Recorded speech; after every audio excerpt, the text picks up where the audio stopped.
ಈಗ ನಾನು do you ಅಂತ ನಾನು ಕೇಳಿದೆ, ಡೂ ಯು ನೀನು ನೀವು, ರೈಟ್. ಈಗ ಇದನ್ನೇ ನಾನು ನನಗೆ ನಾನೇ ಕೇಳೋದು, ಅಥವಾ ನಾನು ನಿಮ್ಮ ಹತ್ರ ನನ್ನ ಬಗ್ಗೆನೇ ಕೇಳೋದು. ನಾನು ನಿಮ್ಮ ಹತ್ರ ನನ್ನ ಬಗ್ಗೆ ನಾನು ಕೇಳ್ತಾ ಇದ್ದೀನಿ. ಏನಂತ? ನಾನು ಪುಸ್ತಕ ಓದ್ತೀನಾ? ಇದಕ್ಕೆ ಉತ್ತರ ನೀವೇನು ಹೇಳ್ಬೋದು?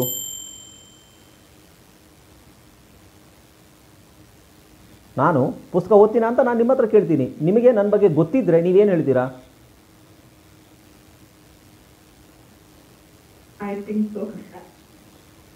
ಅಲ್ಲ ಹಂಗಲ್ಲ. I think so it's your opinion. ನೀವು ಸೆಂಟೆನ್ಸ್ ಕಂಪ್ಲೀಟ್ ಹೇಳಬೇಕು. ನಾನು ಕನ್ನಡದಲ್ಲಿ ಕೇಳ್ತೀನಿ, ನಾನು ಪುಸ್ತಕ ಓದ್ತೀನಾ? ನಿಮಗೆ ನನ್ನ ಬಗ್ಗೆ ಚೆನ್ನಾಗಿ ಗೊತ್ತಿದೆ ಅಂತ ಇಟ್ಕೊಳ್ಳಿ, ನಾನು ಓದ್ತೀನಿ ಅಂತಲೇ ಅಂದ್ಕೊಳ್ಳಿ ನೀವು. ಆವಾಗ ನೀವು ಸೆಂಟೆನ್ಸ್ ರೂಪದಲ್ಲಿ ಕನ್ನಡದಲ್ಲಿ ಹಿಂಗೆ ಹೇಳ್ತೀರಾ. ಡೂಗೆ ಉತ್ತರ ನೀವು ಹೌದು ಅಥವಾ ಇಲ್ವಾ ಅಂತ ಫಸ್ಟ್ ಸೇರಿಸ್ಬೇಕು. ಎಸ್ ಆರ್ ನೋ ಅಂತ ಫಸ್ಟ್ ಹೇಳಬೇಕು. ಅಲ್ಲ ಆನ್ಸರ್, ನೀವು answer.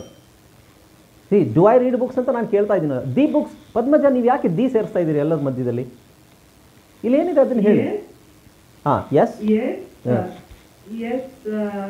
I think you like read the book. Hi friends, ಇದೊಂದು ವಿಶೇಷ ಸೂಚನೆ. ನಮ್ಮಲ್ಲಿ ಇದೀಗ ಆನ್ಲೈನ್ ಸ್ಪೋಕನ್ ಇಂಗ್ಲಿಷ್ ಕೋರ್ಸ್ನ ಹೊಸ ಬ್ಯಾಚ್ ಶುರುವಾಗಿದೆ. ನೀವು ಇನ್ಮೇಲೆ ಎಲ್ಲೂ ಹೊರಗಡೆ ಹೋಗಿ ಇಂಗ್ಲಿಷ್ ಕಲಿಯುವ ಅವಶ್ಯಕತೆ ಇಲ್ಲ. ಮನೆಯಲ್ಲೇ ಕೂತ್ಕೊಂಡು ಯಾವುದೇ ಟೆನ್ಷನ್ ಇಲ್ಲದೆ, ಏನು ಮುಗಿದಿರಬಿಲ್ಲದೆ ಇಂಗ್ಲಿಷ್ ಮಾತಾಡೋದನ್ನು ಕಲಿಯಬಹುದು. ಸ್ನೇಹಿತರೆ, ಸ್ಪೋಕನ್ ಇಂಗ್ಲಿಷ್ ಮಾತ್ರ ಅಲ್ಲ, ನಿಮಗೆ ಇಂಗ್ಲಿಷ್ನ ಓದಲಿಕ್ಕೆ ಬರಲಿಕ್ಕೆ ಬರಲ್ಲ ಅಂತ ಇಟ್ಕೊಳ್ಳಿ. ಈಗ ಇಂಗ್ಲಿಷಲ್ಲಿ ನಿಮಗೆ ಓದಲಿಕ್ಕೆ ಬರಲಿಕ್ಕೆ ಬರಲ್ಲ, ಬರೀ ನಿಮಗೆ ABCD ಮಾತ್ರ ಗೊತ್ತು, ಅಥವಾ ABCD ಗೊತ್ತಿಲ್ಲ ಅಂತ ಇಟ್ಕೊಳ್ಳಿ. ಸೊ ABCD ಗೊತ್ತಿಲ್ಲ ಅಂತ ಪರವಾಗಿಲ್ಲ, ನಾವು ನಿಮಗೆ ಇಂಗ್ಲಿಷ್ನ ಬೇಸಿಕ್ಕಿಂದನೇ ಓದಲಿಕ್ಕೆ ಮತ್ತೆ ಬರಲಿಕ್ಕೆ ಸಹ ಹೇಳ್ಕೊಡ್ತೀವಿ. ಅದು ಅಲ್ಲದೆ ನೀವು ಒಂದು ವೇಳೆ ಕನ್ನಡ ಬರಲ್ಲ ಅಂತ ಇಟ್ಕೊಳ್ಳಿ, ಕನ್ನಡನೂ ಹೇಳ್ಕೊಟ್ಟು ಕನ್ನಡದಿಂದ ಇಂಗ್ಲಿಷ್ನ ಹೇಗೆ ಓದೋದು, ಕನ್ನಡನೂ ನಾವು ಹೇಳ್ಕೊಟ್ಟು ಅದರ ಮೂಲಕ ಇಂಗ್ಲಿಷ್ನ ಹೇಗೆ ಕಲಿಯೋದು ಅನ್ನೋದನ್ನ ನಾವು ಈ ಕೋರ್ಸಲ್ಲಿ ಇನ್ಕ್ಲೂಡ್ ಮಾಡಿದ್ದೀವಿ. ಸ್ನೇಹಿತರೆ, ಈ ಕೋರ್ಸನ್ನು ಚಿಕ್ಕ ಮಕ್ಕಳನ್ನು ಹೊರತುಪಡಿಸಿ ಬೇರೆ ಯಾರು ಬೇಕಾದ್ರೆ ಈ ಕೋರ್ಸ್ಗೆ ಜಾಯ್ನ್ ಆಗಬಹುದು. ನೀವು ಕೆಲಸ ಹೋಗೋರು ಇರ್ಬೋದು, ಮನೆಯಲ್ಲಿ ಇರ್ಬೋದು, ಅಥವಾ ನೀವು ಯಾವುದೋ ಒಂದು ಬಿಸ್ನೆಸ್ ಮಾಡ್ತಾ ಇರ್ಬೋದು. ಓಕೆ, ಸೊ ಯಾರು ಬೇಕಾದ್ರೂ ಈ ಕೋರ್ಸ್ನ ಜಾಯ್ನ್ ಆಗಬಹುದು. ಹಾಗಾದ್ರೆ ಸ್ನೇಹಿತರೆ, ತಡ ಯಾಕೆ? ಈ ಸ್ಪೋಕನ್ ಇಂಗ್ಲಿಷ್ ಕೋರ್ಸ್ ಮತ್ತು English basic reading and writing ಕೋರ್ಸ್ನ ಜಾಯ್ನ್ ಆಗಬೇಕು ಅಂತ ಆಸಕ್ತಿ ಇರೋರು ಈ ಕೂಡಲೇ ನಿಮ್ಮ ಫೋನ್ ತೆಗೆದುಕೊಳ್ಳಿ, ಹಾಗೂ ಇಲ್ಲಿ ಬರ್ತಿರುವಂತಹ ನಂಬರ್ಗೆ ಅಥವಾ ಕೆಳಗಡೆ ಬರ್ತಾ ಇರುವಂತಹ ನಂಬರ್ಗೆ ನೀವು ಕರೆ ಮಾಡತಕ್ಕದ್ದು, ಅಥವಾ ವಾಟ್ಸ್ಆ್ಯಪ್ನಲ್ಲಿ ಸಂಪರ್ಕಿಸಿ ನಿಮ್ಮ ಹೆಸರನ್ನು ರಿಜಿಸ್ಟರ್ ಮಾಡ್ಕೊಳ್ಳಿ. ಥಿಂಕ್ ಬಿಟ್ಬಿಡಿ. I think, I hope, I guess, it's ಅದೆಲ್ಲ ಒಪಿನಿಯನ್ ಹೇಳಬೇಕಾದ್ರೆ ನಾವು ಯೂಸ್ ಐ ಥಿಂಕ್. ಓಕೆ, ಎಲ್ಲ ಬೇಡ, ಅದು ಬೇಡ. ಈಗೇನ ಕಾಮನ್ ಅಂದರೆ ವಿ ಆರ್ ಲರ್ನಿಂಗ್ ಸಮಥಿಂಗ್, ನಾವೇನೋ ಕಲಿತಾ ಇದ್ದೀವಿ. ಸೊ ಅದೇ ಫಾರ್ಮೆಟಲ್ಲಿ ಹೇಳಬೇಕು. ನೀವು ಐ ಥಿಂಕ್ ಅದೆಲ್ಲ ಬಿಟ್ಬಿಡಿ. Do I read books? ನಾನು ಹೇಳ್ತಾ ಇದ್ದೀನಲ್ಲ, ನಾನು ಪುಸ್ತಕ ಓದೋದು ನಿಮಗೆ ಗೊತ್ತು. ಸೊ ನೀವು ಅದನ್ನು ಕನ್ನಡದಲ್ಲಿ ಹಿಂಗೆ ಹೇಳ್ತೀರಾ, ಹೌದು ನಾನು ಪುಸ್ತಕ ಓದ್ತೀನಾ? ಕನ್ನಡದಲ್ಲಿ ಇದಕ್ಕೆ ಉತ್ತರ ನೀವೇನು ಹೇಳ್ತೀರಾ ನನಗೆ?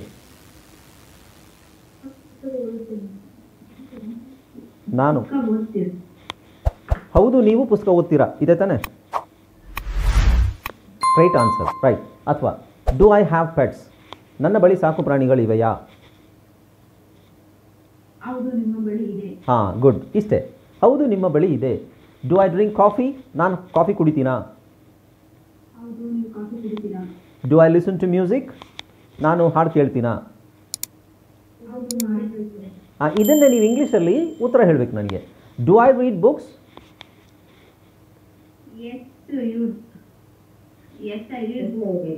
ಐ ಎಲ್ಲಿ ಬರುತ್ತೆ? Yes you read books. Okay, you do. Okay, ನೋಡಿ, ಯಾರೋ ಇಲ್ಲಿ yes I do, yes you do, that's correct. ಇಲ್ಲ ಅಂತ ನಾನು ಹೇಳ್ತಾ ಇಲ್ಲ. ಎಸ್ ಐ ಡೂ ಅದು ಶಾರ್ಟ್ ಫಾರ್ಮ್.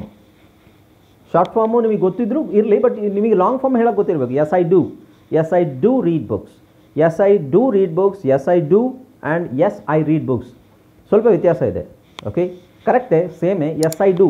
ಈಗ ನೀವು ಇಂಗ್ಲೀಷ್ ಸ್ಪಷ್ಟವಾಗಿ ಚೆನ್ನಾಗಿ ಫ್ಲೂಯೆಂಟಾಗಿ ಮಾತಾಡೋದು ಬಂದಾಗ ಮಾತ್ರ yes I do, yes I don't, yes I did, yes I didn't, yes I will, yes I won't, ಇದನ್ನು ಫ್ಲೂಯೆಂಟಾಗಿ ಬಂದಾಗ ಮಾತ್ರ ನೀವು ಯೂಸ್ ಮಾಡಬೇಕು. ಫಸ್ಟ್ ನಾವು ಸೆಂಟೆನ್ಸ್ ಕ್ಲಿಯರಾಗಿ ಕಲಿಬೇಕು ಬೇಸಿಕ್ಕಿಂದ. ಓಕೆ, ನಾನು ಕೇಳ್ತಾರೆ, do I drink coffee? Yes you drink coffee. Do I like to travel?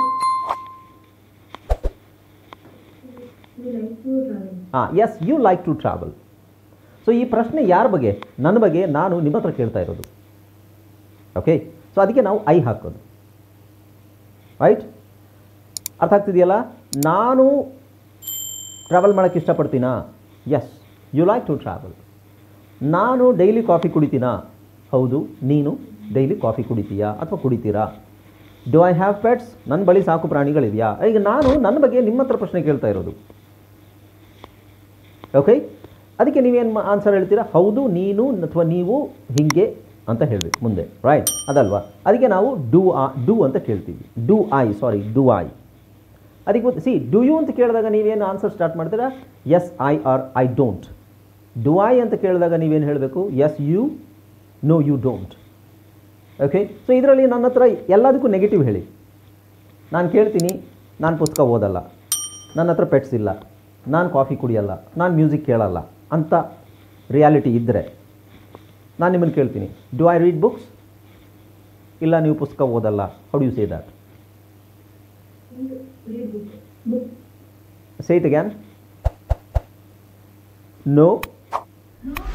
You don't read. Very good. Do I have pets? No, you don't have pets. Very good. Do I drink coffee? No, you don't drink coffee. ಎಲ್ರಿಗೂ ಅರ್ಥ ಆಗ್ತಿದೆಯಾ? ನೋಡಿ, it's very simple. ಡೂನ ನಾವು ಎಲ್ಲೆಲ್ಲಿ use ಮಾಡ್ತೀವಿ? Do you, do I, do they, do we, ಇವೆಲ್ಲದಕ್ಕೂ use ಮಾಡ್ತೀವಿ. Context ಏನು? Do you ಅಂತ ಕೇಳಿದಾಗ ನೀನು, ನೀವು. ಡೂ ಐ ಅಂತ ಕೇಳಿದಾಗ ನಾನು ಮಾಡ್ತೀನಾ? ಇಲ್ಲ, ನೀವು ಮಾಡಲ್ಲ. ನಾನು ಕಾಫಿ ಡೈಲಿ ಕುಡಿತೀನಾ? ಇಲ್ಲ, ನೀವು ಕಾಫಿ ಡೈಲಿ ಕುಡಿಯಲ್ಲ. ಪ್ರಶ್ನೆ ನನ್ನ ಬಗ್ಗೆ ನಾನು ನಿಮ್ಮ ಹತ್ರ ಕೇಳ್ಬೋದು, ನಿಮ್ಮ ಬಗ್ಗೆ ನಿಮ್ಮ ಹತ್ರ ನಾನೇ ಪ್ರಶ್ನೆ ಕೇಳ್ಬೋದು, right? Okay. Do I enjoy cooking? ನಾನು ಕುಕಿಂಗ್ ಎಂಜಾಯ್ ಮಾಡ್ತೀನಾ? Of course I don't. You enjoy cooking. Sorry, do I enjoy cooking? Yes, sir. Enjoy cooking. Yes, you enjoy cooking. ಈಗ ನಾನು ಇಲ್ಲ ಅಂತ ಹೇಳಿದ್ನಲ್ಲ, ನೀವಿಲ್ಲ ಅಂತಲೇ ಹೇಳಬೇಕು. Don't I Don't enjoy cooking. No, you don't. don't you enjoy cooking? ನೋಡಿ, ಆನ್ಸರಲ್ಲಿ Don't enjoy cooking. ನೋಡಿ, ಆನ್ಸರಲ್ಲಿ ನೀವು ಡೋಂಟ್ ಬಳಸಬಾರ್ದು. ಡೋಂಟ್ ಆನ್ಸರಲ್ಲಿ ಫಸ್ಟಿಗೆ ಬಳಸಿದ್ರೆ ಅದು ಪ್ರಶ್ನೆ ಆಗಲ್ವಾ? No you don't, no I don't, ಇದು ಉತ್ತರ. ಪ್ರಶ್ನೆ ನೀವು ಡೂ ಫಸ್ಟಿಗೆ ಹಾಕಿದಾಗ it becomes a question. Do I, do you, do they, do we, it's a question. ನೀವು ಆನ್ಸರಲ್ಲೂ ಯು ಡೋಂಟ್ ಹಂಗೆ ಬರಲ್ಲ. No you don't, yes you drink coffee, no you don't drink coffee. Okay, ಅರ್ಥ ಆಯ್ತಾ? ಹಾಂ, ಈಗ ಇದನ್ನೇ ಒಂದು ಕೆಲಸ ಮಾಡೋಣ. ನೆಗೆಟಿವ್ ಆ್ಯಂಡ್ ಪಾಸಿಟಿವ್ ಎರಡೂ ಒಟ್ಟಿಗೆ ಹೇಳಿ. ಓಕೆ, ಸೊ ಈಗ ಫಸ್ಟ್ ನಾನು ಕೇಳ್ತೀನಿ, ನಾನು ಪುಸ್ತಕ ಓದ್ತೀನಾ? ಹೌದು, ನೀವು ಪುಸ್ತಕ ಓದ್ತೀರಾ? ಇಲ್ಲ, ನೀವು ಪುಸ್ತಕ ಓದಲ್ಲ. ಇದೆರಡನ್ನೂ ಒಟ್ಟಿಗೆ ಹೇಳಿ ಆನ್ಸರ್. ಓಕೆ, ನಾ do I read book? Let me ask question. Question ಕೇಳಿ. Do I read books? ನಾನು ಪುಸ್ತಕ ಓದ್ತೀನಾ? You read books. No. Don't read books. Very good. No. Do I have pets? Yes, you have pets. No, you don't have pets. Do I drink coffee? Yes, you do. Yes, you drink coffee. No, you don't drink coffee. ಹಾಂ, so ನಿಮಗೆ ಇನ್ನೊಂದು ಹೇಳ್ತೀನಿ. Yes you do drink coffee. See, ಇದು answer correct ಇದೆ. Yes you do drink coffee, or ನಾವು do ಹಾಕದೇ ಇದ್ರು yes you drink coffee. Both are correct. Yes you drink coffee, yes you do drink coffee, yes you do, ಇವೆಲ್ಲ ಒಂದೇ answer. ಆದರೆ ಎಲ್ಲಿ ಹೇಳಬೇಕು ಅನ್ನೋದು, ನಾವು ಕಾಮನ್ನಾಗಿ ಕೇಳಿದಾಗ ನಾನು ಕಾಫಿ ಕುಡಿತೀನಾ ಅಂತ ಕ್ಯಾಶುವಲಾಗಿ ಕೇಳ್ತೀನಿ. ಹೌದು, ನೀವು ಕಾಫಿ ಕುಡಿತೀರಾ? Right? Yes you drink coffee. ಹೌದಾ, ನಾನು ಕಾಫಿ ಕುಡಿತೀನಾ? ಮತ್ತೆ ನಾನು ಅದನ್ನು ಒತ್ತಿ ಕೇಳಿದಾಗ ಹೌದು, ನೀವು ಖಂಡಿತ ಕುಡಿತೀರಾ? ಖಂಡಿತ ಅಂತ ನಾವು ಒತ್ತಿ ಹೇಳ್ತೀವಲ್ಲ, then you can say yes you do drink coffee. ಖಂಡಿತ ಅಂತ ಒತ್ತಿ ಹೇಳಿದಾಗ ನಾವು you can use do. Yes you do drink coffee. ಸುಳ್ಳು ಹೇಳಬೇಡಿ, ನೀವು ಕಾಫಿ ಕುಡಿತೀರಾ? Yes you do drink coffee.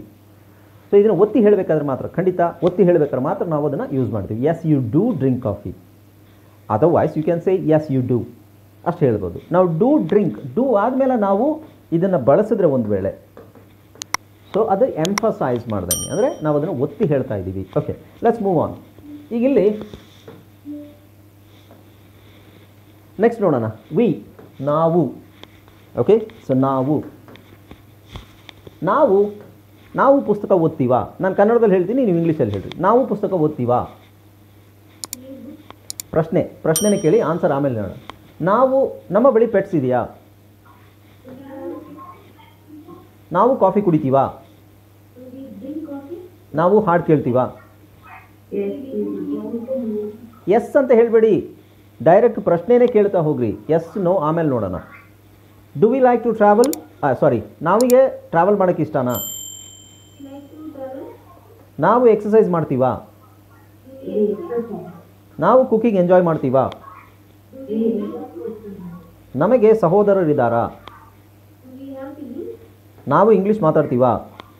Do we have ನಾವು ಸಿನಿಮಾ ಆಗಾಗ ನೋಡ್ತೀವಾ? Do we watch movies also? ನಾವು ವಾಕಿಂಗಿಗೆ ಹೋಗ್ತೀವಾ? Do we like to go for walk? Okay, so ಗೊತ್ತಾಯ್ತಲ್ಲ.